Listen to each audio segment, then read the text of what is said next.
Bismillah ar-Rahman ar-Rahim. In the name of Allah, the most gracious, the most merciful. Allahumma la ilma lana illa ma 'allamtana innaka antal hakim al-alim. There's no knowledge except for that which you have endowed us with knowledge. Surely you're the all knowledgeable, the all wise. Allahumma anshur alayna rahmatak. May Allah allow His mercy to descend upon us on these last few nights of Ramadan. Wa anzil alayna hikmatak, and send us down your wisdom. Ya dhal jalali wal ikram, O possessor of all majesty and honor. So with that said, we're in our third installment of spiritual productivity. I hope it's been like a different flavor from what we're used to, a different approach, inshallah, something beneficial, trying to bring in themes from productivity, social science, psychology, spirituality, and religion, and kind of fully integrating it for you in a way that makes sense and is also relevant and is also like useful in terms of your everyday routine. And it's good that I mentioned routine, because that's actually what we're going to talk about today is habits and habit formation and breaking habits. And what are the benefits? How do you go about it? And if it wasn't so difficult, we wouldn't have to talk about it. So obviously habits are hard to break, and we are creatures of habit. So I'll start with just talking about, well, what makes something a habit, right? Like in the Arabic language, a habit is aada. So aada means something that you always go back to. So in psychology and social science, I looked this up, I didn't know the definition. So they said it's a behavior that requires minimal cognitive effort, right? Because normally you're like, okay, I need to pick up my phone. So there's a thought process attached to that, right? Where it's like, there's some intentionality. Like, I need to get to my phone. In order to get my phone, I need to extend my arm, pick it up.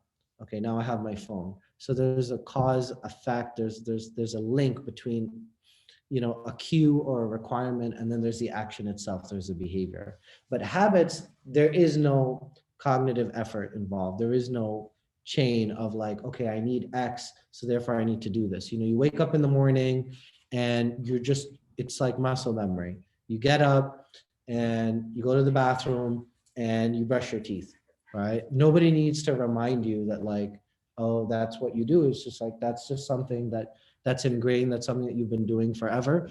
And so it just happens regardless of whether you have any awareness. There's no control, there's no intention behind it. Maybe at some earlier point, there was an intention. Like, okay, my dentist always yells at me that I need to floss. So that's what I get yelled at, right? I think everybody brushes their teeth automatically. We might not be good at flossing. So then we're like, okay, I'm gonna start flossing. So then we start, but then over time we forget about it because there's no individual control. Each time we're not thinking, okay, this is something I need to do every single time. And what ends up happening, and the reason why we have such difficulty in starting a new habit or altering habits or breaking routines or habits that we've had, is because every time there's a stressor or there's something that requires sustained attention, our nature is to revert back to our first learned behavior. So sometimes we start doing something differently.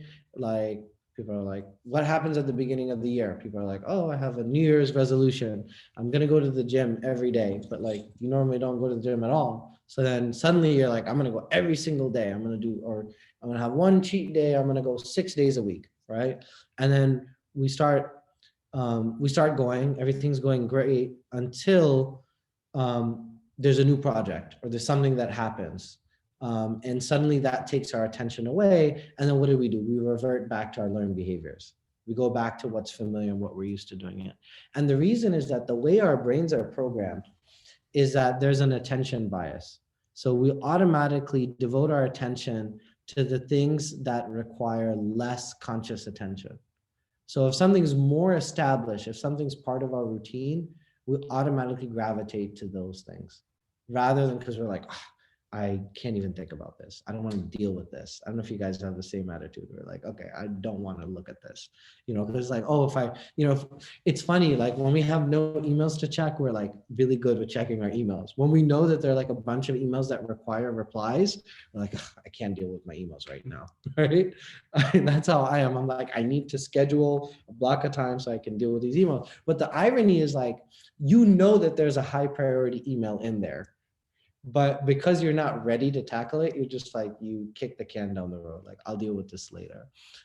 So there's two things that I'm going to suggest for us, right? One of them, and some of this is from social science, and we'll give some examples from religion as well that reinforce that. One is attention cues, and the other one is message framing. So attention cues, they did this study in which people were trying to like change their habits with regard to eating, and they noticed that when they presented certain foods with like an audible cue, like with a sound, then people would actually change their habits for which foods they would go for, just because there was a sound that was attached to it. Like that's all that was required. Because if it's something that's habitual, then you'll just go for whatever your normal routine is. But as soon as that habit is broken, so there's like an active process of changing your habits in which you have to like actually change your schedule. So what ended up, all it required was like there was a sound that was introduced. And because the sound was introduced, then the brain pathway was like, oh, maybe I should think about this. So that person would like look at that visual cue differently because their like automatic pathway was like not activated, where they're like more actively looking at this as a choice, as an option. The other aspect is message framing. So subtle ways in which things are framed will change how we feel about things. So like if you grew up and growing up, it was like, okay, you have to do your chores. And then so now you have like this association that like chores are like, I don't want to do chores, like that's like something that you have to do, right? Whereas if you grew up being like, oh, Saturday is like cleanup day, and like we do it together as a family, and it was like, I don't know, we sing songs, everybody clean up. I'm just making stuff up here. But in your mind, it has like a positive association that, oh, this is like a chance for us to do things together. So I'll give you a better example. So say you're married and it's like, oh, you didn't do the dishes. You were supposed to do the dishes. So now it's like, oh, now I have to do it because I'm being told, right? Which is like, it's part of being married, right? But then there's another way in which you could approach it. It's like, oh, like after dinner is like when we chat, right? Or like catch up on our day. So like we're cleaning up dinner, we're putting dishes away in the dishwasher. So now you're associating that as like a time for a connection rather than like something that you have to do. So a lot of it has to do with the associations that you create, and the associations that you create have to do with the messaging. So some of it is external, what people tell you. So, you might not be motivated to go to the gym if you're thinking, well, I have to go to the gym because summer's coming and I have to look a certain way, right? But if you're thinking like, oh, when I go to the gym, I feel really good and endorphins are released, and so therefore, I want to feel better about myself. And so now if you're approaching it from that perspective, that this is not something that's negative, it's not like something's not broken, something's not wrong, but rather this is about self-upliftment, self-improvement, self-development. So now you're associating that activity, that behavior with something that you want. And therefore, those two things get associated together. So how do you create that learned association, right? How do you create that cue and action? And one of the questions that you have to ask yourself is your habit the actual behavior, or is your habit the cause of the behavior, right? And so in some ways, the reason that the habit becomes the cause of the behavior is because there's no intentionality. You're just doing things because they're part of your routine. And you never actually sat down and you're like, okay, what should my day look like? What should my week look like? What are my personal goals? What are my spiritual goals? and do my behaviors and activities, is there any connection? Is there any link? Is there any nexus between what my daily routine is and where I want to get to? Right? Because if there's no link between it, then you're just doing busy work, but you're not actually moving towards those personal goals. Um, and Islam enters into this and can actually be a very strong tool. And there's a lot of social science. We don't have. I mean, that's not the purpose of today's event, but there are a lot of studies that talk about how religious practice and having a spiritual framework actually allows, and most of the studies have to do with drug abuse and alcohol abuse. There's a lot that's been shown that people who are connected to a faith, and specifically Islam, Christianity, and Judaism, right? So the major faith tradition, and it could apply to other religions as well, that makes a person feel that there's a greater meaning to their life and that there's a greater purpose in terms of why they're doing things. And the idea that a person should engage in introspection, self-awareness, and that the behavior is all there in order to serve a greater purpose. So one way I can illustrate that is a lot of surahs in the Quran begin with Allah swearing by something, right? Especially the short surahs that we know. So like wal fajr, right? By the dawn, wal asr, by afternoon, wal duha, by the morning light. So Allah swears by different points in time or different places or different things, like wal qamar, by the shams, wal duhaha, by the sun and by the morning light. And it's interesting, the commentators, the Mufassirin, they said part of why Allah does that is because of the greatness of those times, but also because they are a testament to Allah's power in a way in which other times aren't. So for example, I think many of us have, I don't know if you've had that experience where you're hiking or you're out in nature. I don't know if you guys go hiking early in the morning before sunrise. Anybody done that before? No one's seen the sunrise? Or been the beach? Okay. But hiking, it's different. The beach is also, that's also even better probably. But there's something about being in a place in which there isn't a lot of light pollution and you're able to see that first break of dawn, right? In Arabic, like we talk about the al-fajr as-sadiq, right? Because there's a real dawn and then there's just like two different dawns. But sunrise being something else. But being there for the sunrise, you really it like forces you to be in like a sense of awe as to Allah's like that sublime beauty that Allah has imbued in His creation, and also it leaves you with a sense of like khashya, like I said before, like being in awe that Allah has this great power, and here I am, and I'm this small person in the universe, but then feeling that you're still part of that, right? So it's like, it's humbling, but it's also uplifting at the same time. And that usually is a feeling or an experience that you might experience at inflection points, at points of transition. So Allah's majesty, His beauty, and His power is more apparent at times of change. And that applies to, the universe, it applies to nature, it also applies to you and your personal lives, right? The points, like if you're just following a regular routine, going to work, coming home, rinse, repeat, you're not really gonna feel Allah's rububiyyah, His lordship and involvement in the intricacies of your life. You might not feel it, although it's there.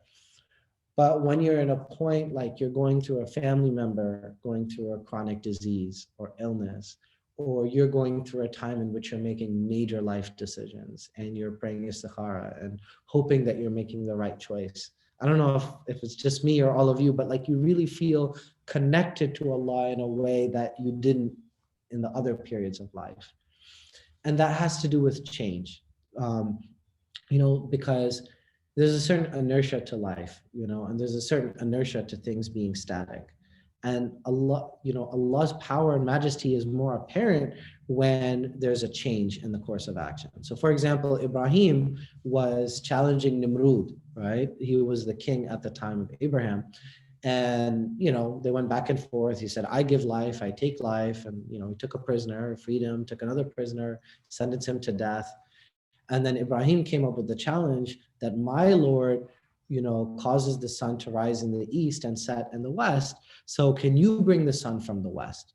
And Allah says, فَبُهِتَ الَّذِي كَفَرَ. So the one that had disbelieved was dumbfounded, right? Because he came to the recognition, that realization that, well, actually, like, I think I'm so powerful, but I can't do that. And so part of understanding change as a Muslim is understanding that interplay between the outcomes being dependent upon Allah's decree and you being the means through which those outcomes come about. That you actually do have agency in your own life. And some people, because of their devotion and their religiosity, veer, and you have to excuse them because they're so invested in the idea that everything is dependent on Allah, and so they're completely dependent on Allah. So they go from tawakkul, which is depending on Allah, to a state of what we call in Arabic tawakkul, where they are not even involved in their own lives. They are just a spectator. They're completely passive. And that reminds us of, the famous example of the Bedouin man who actually had a crisis of faith. A lot of people know the hadith, they don't know the story that comes along with the hadith. The man, it's a true story. Like, he actually tied his camel and he had a crisis of faith, and he went to the Prophet ﷺ and he said, I tied my camel. Does it mean that I don't depend on Allah? So he interpreted the fact that he had taken precautions, like locking your door, right? Like, if you locked your car before you entered in the masjid, like, does it necessarily mean that you're paranoid that your car is going to get stolen at ICCP? Not necessarily, but you're taking a precaution, right? And so he went to the Prophet ﷺ and asked, does that mean that I don't depend on Allah? And the Prophet ﷺ gave him, the famous statement that tie your camel and then depend on Allah, right? And one of the famous scholars, Muhammad al-Nabusi, he's a wonderful speaker. I don't think he speaks in English, it's all in Arabic, but very inspirational. He said, the solution to this is take the means, right? Khudh bil asbab, so take advantage of the means as if everything depends solely on the means.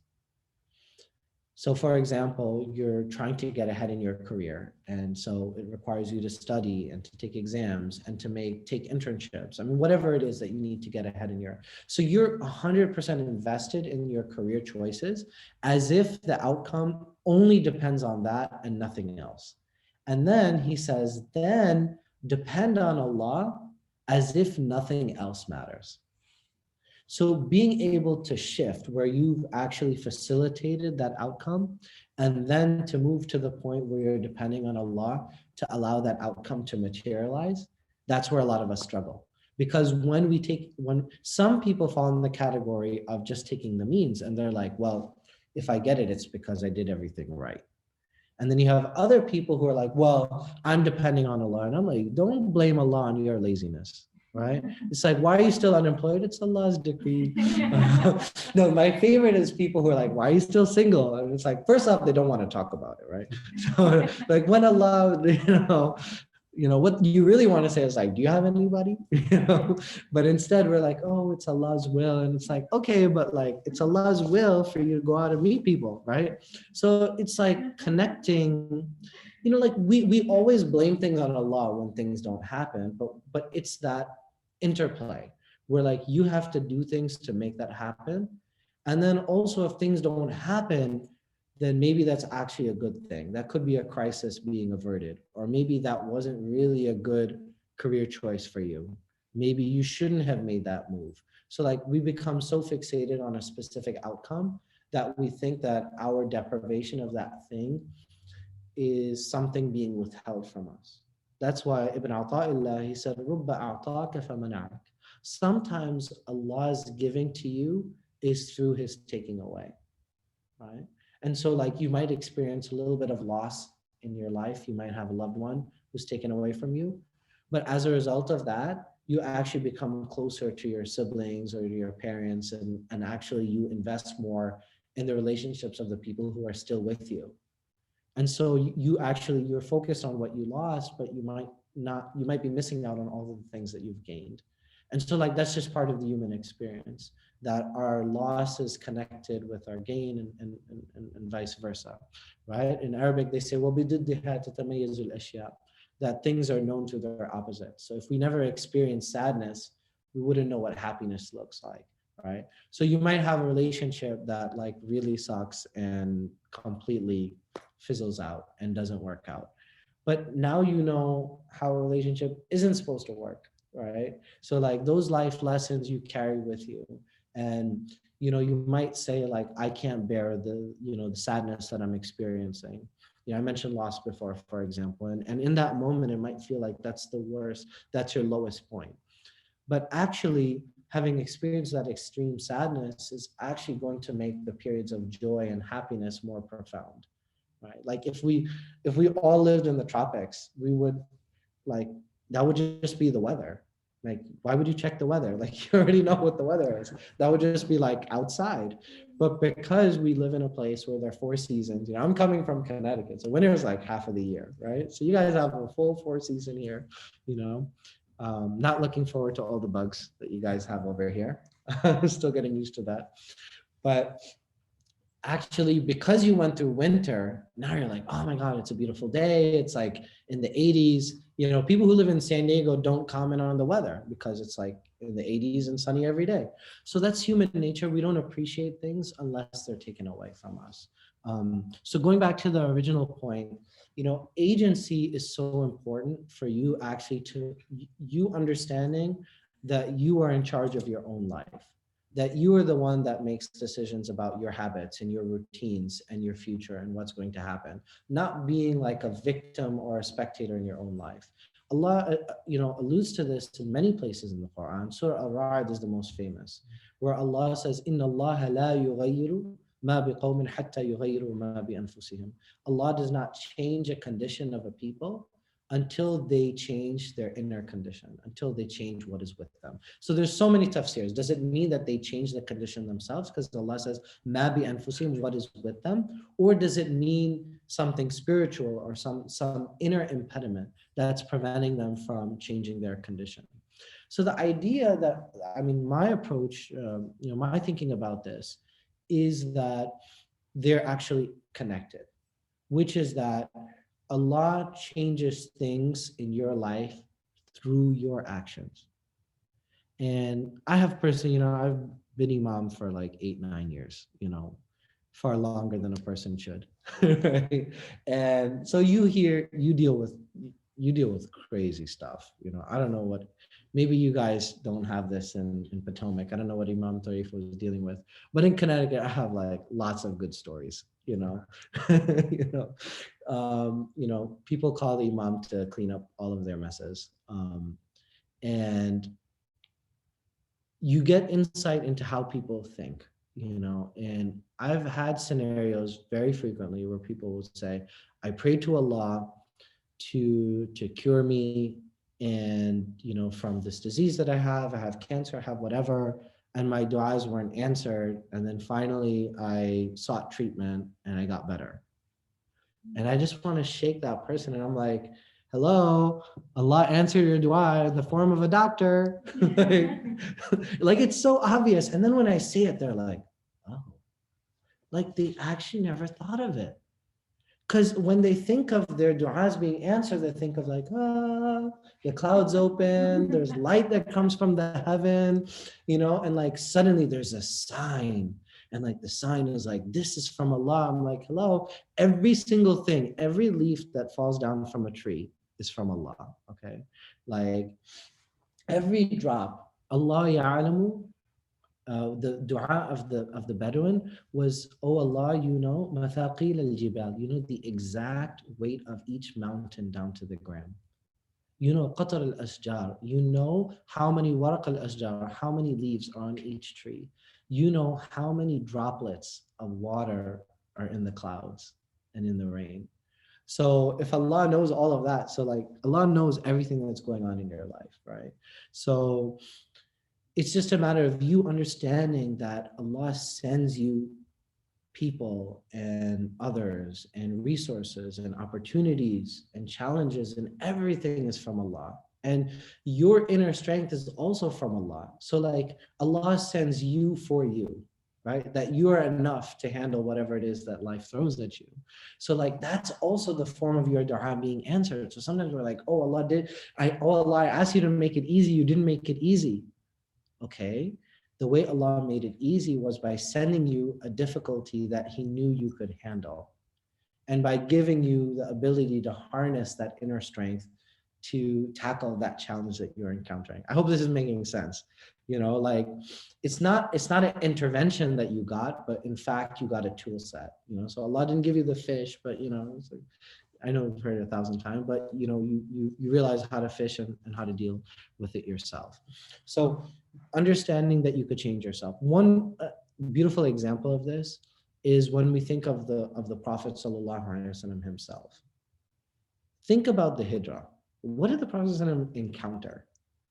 He literally had to narrowly escape an assassination attempt. He had to, like, here's Mecca and here's Medina. Like, that's a straight line. It took him multiple days to get from Mecca to Medina because he went south in order to go to Ghar Thawr, in order to hide in a cave. And he had to make arrangements. And this also shows the depth of the Prophet's planning and insight, because he had laid all of this out. He could have just been like, oh, Allah is going to save me. Like, I'm the Habib, I'm the most beloved of Allah. Like, there's no way he's going to let anything happen to me. That's not how the Prophet operated. He took advantage of opportunities. So he went south, and finally he was able to reach Medina. But have any of you ever asked yourself, Allah sent Buraq, a magical creature, to take the Prophet from Mecca to Jerusalem, and then to go on a night journey to the heaven. What was Buraq doing on the night of the Hijrah? Like, he's just chilling in the stable. Like, just send Buraq to send the Prophet, you know, in one click of a heel, you know, the Prophet will be in Medina, Hijrah will be over. But what message would that send us? If the Prophet ﷺ had Buraq, what would we say about the Hijrah? We would say, well, the Prophet ﷺ had divine intervention. So we wouldn't learn anything from that experience. So the Prophet ﷺ was there to be our example. And so if he had life easy, if he wasn't an orphan, if he didn't witness the death of his father, well, that happening before his birth, the death of his mother, you know, having to grieve for that, having to grieve for his uncle, his grandfather, you know, and just all of the sense of loss. I mean, having to bury his own child, people who go through that experience themselves would say, well, our Prophet never experienced that. They wouldn't gain any solace from knowing that, like, if the best of creation had to get through that, I can get through that too, you know? So that actually Allah requires people to put in the effort. The story of Maryam is an especially beautiful story, because you have this woman who, you know, according to many of the scholars, you know, even could be a prophet, right? Because actually she fits all of the, that's one of the things, you know, that's interesting in our, you know, in our scholarship, is that the deeper you study, the more you realize a lot of things are just made up. Right? Because if you look at the definition of who's a prophet, gets, you know, speak to the angels, gets revelation. So like Maryam actually checks all the boxes.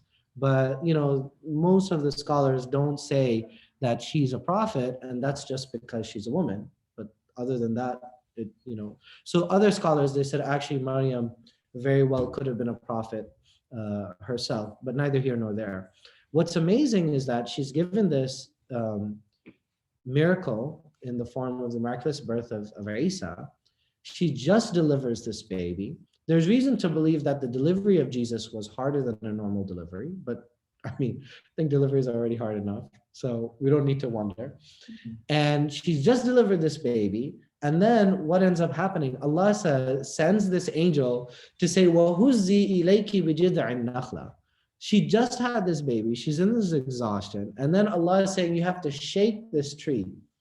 تساقط عليك رطبا جنيا, and then these rutab, these freshly ripe dates are going to fall down, which is another miracle because dates are very, very high in fiber. They're actually really good right after delivery of a baby, right? But the angel's already there. You guys following me? Like the angel is just, you know how like you're in the middle of cooking and you need help, and then it's like, oh, you should why don't you add more of that? It's like, okay, well, you're here, why don't you do it? Right? So the angel's there. The angel's like, oh, you just had a baby, you should have dates. You know, dates are really good. Right? And it's like, okay, angel, hook me up, like give me some dates, you know. And Allah subhanahu wa ta'ala is making a woman that just delivered this baby shake this tree in order to get dates. So why not just make it easy? And the idea there is that it demonstrates to all of us that وَأَلَّيْسَ لِلْإِنسَانِ إِلَّا مَا سَعَى, that all that you get out of life, it's in proportion to the effort that you put in. Right? And that applies to worldly matters, it applies to education, it applies to career, it applies to personal life.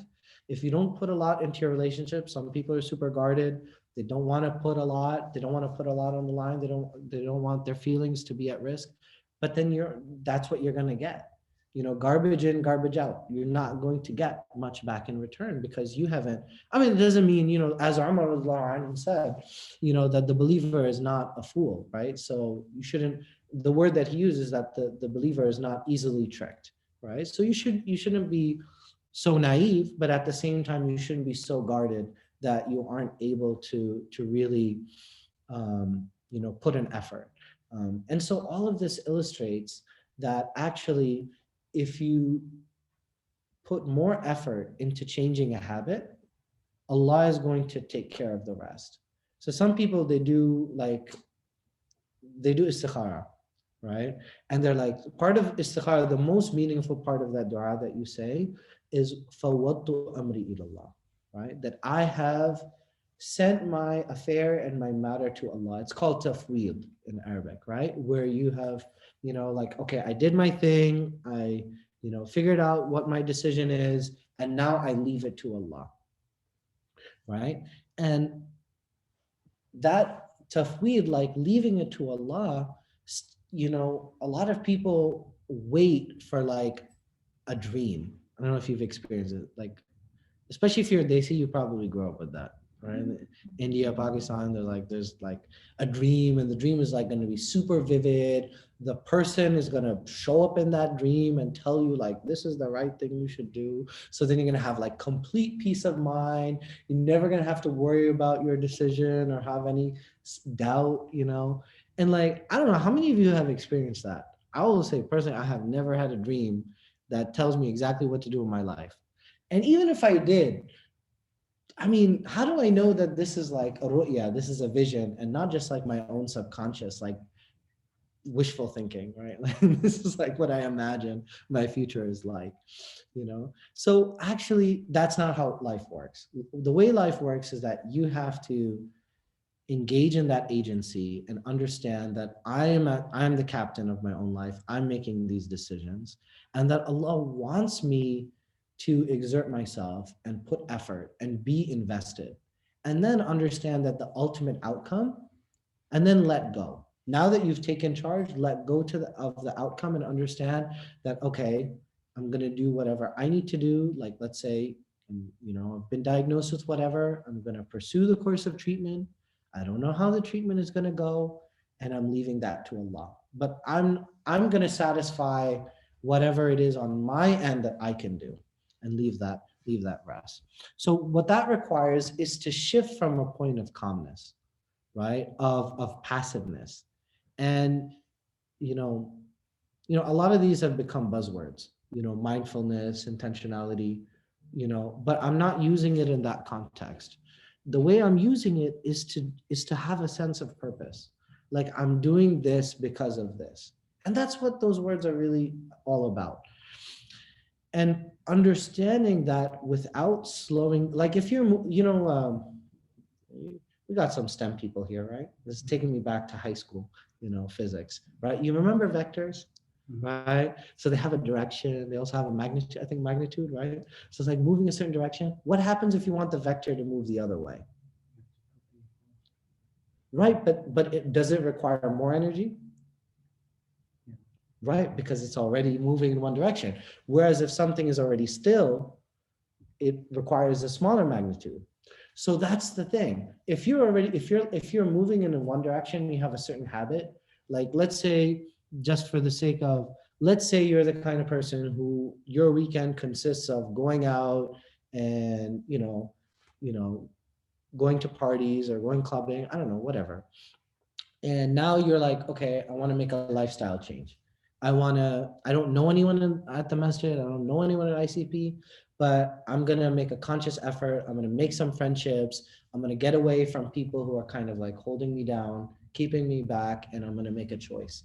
So part of it is like, okay, well, I want to move my life in this direction, but in order to like move in that direction, you have to first slow down with whatever it is that you're doing now.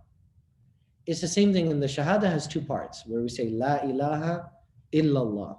So the first part is negative. There is no deity. So before you can affirm that you believe in Allah, first you have to disaffirm all the other false deities. So there is no God illallah except for Allah. And our hearts are similar because our hearts are like a container, they're just a heart, it's whatever you fill it with, right? So in order for you to fill your heart with let's say divine love, for example, or it could be, you could use any example. Well, first you have to remove attachment to anything else, right? Because otherwise you're going to have all these competing energies, right? And they're going to be contradictory. So in order for that to fill that space, you have to first remove everything else. So when it comes to habits, you have to first evaluate like, what are the new habits that I want to take hold? What are the old habits that I need to get rid of? Then you start creating associations. So like I mentioned, like you want to go to the gym, it might be that your initial motivation is like, well, I want to look like this, right? That's fine, but being mindful about changing that and be like, well, actually, I want to be motivated by something positive, not a negative association, not because I need to look a certain way or be a certain way, but because this is good for me and I want to take steps that are going to uplift me. So if you create that association, you can make your own messaging, right? And you can motivate yourself. And then the last thing that I would mention is environment, right? And I'll mention a little bit more about this later, but your environment makes a big difference. There are people around you that will have a very toxic effect, right? Who will, some people, and it doesn't have to be something like bad, it's not like they're like bad friends, they're like bad influences. Life, it's not just that. That's not just that dramatic. It's not binary like black and white. There are people who have a lot of negative energy, and you come up with an idea, they're like, oh, that's never going to work, or like, oh, nobody's going to want that, and what you need are to surround yourself with an environment of people who encourage you that, yeah, you can do that, absolutely, whatever it is that you choose, I support you. And yes, I mean, you're going to get people, you're going to get pushback in life, you're never going to get, nobody's unconditional, like, oh yeah, whatever you do is awesome. But if you create that messaging yourself and you surround yourself and you and those people can actually help you, because if you share that with the people around you, you're like, it's so easy to use a gym example, so I'm going to use that, right, for habits. So you tell your friends like, oh, I'm starting this new routine, I'm going to be going to the gym, do you want to come with me, right? So then actually you set yourself up where there's a little bit of accountability, where somebody's going to check in on you and be like, oh, how did the workout go? How did that go? I heard you're getting into soccer again. Like, do you want to go play? And then whatever it is in life, Now you associate that activity with people that you want to spend time with. So I guess in conclusion, breaking habits is really hard, but if you don't actually sit down and decide what habits you want to change, and then come up with that association, change the messaging, change the association, and then fully execute it, and expect that it's going to take at least 2 or 3 weeks of doing it consistently before you're going to create that new routine, and that and then even after that you still need to reinforce it until it becomes like something that doesn't require any more cognitive attention, where it's like, oh, okay, I'm going to do this. So for example, let's say your goal is to read 1 page of Quran a day, right? And part of the success is to not come up with something that's so onerous and so difficult that you're never actually going to follow through. Because like there's a negative feedback. When you set a goal and you like don't do it, how do you guys feel? Like, again? Like I thought of, how many times we made goals, and then every time we miss it, actually it's discouraging. So it's like so much better to like set a more modest goal, right? As the Prophet said, he said, "Khairul a'mal," the best of actions, adwamuha wa inqal, the ones that are constant, even if it's less. So choose a goal that's like super attainable, and then when you actually achieve it, you're gonna, in your mind, you're not gonna have that mental block like, oh, I can't change my habits. You're gonna be like, oh, I can easily do that, and I know I'm gonna execute it. I know I'm gonna do it. And then when it comes to the next goal, you'll be able to do that, inshallah. So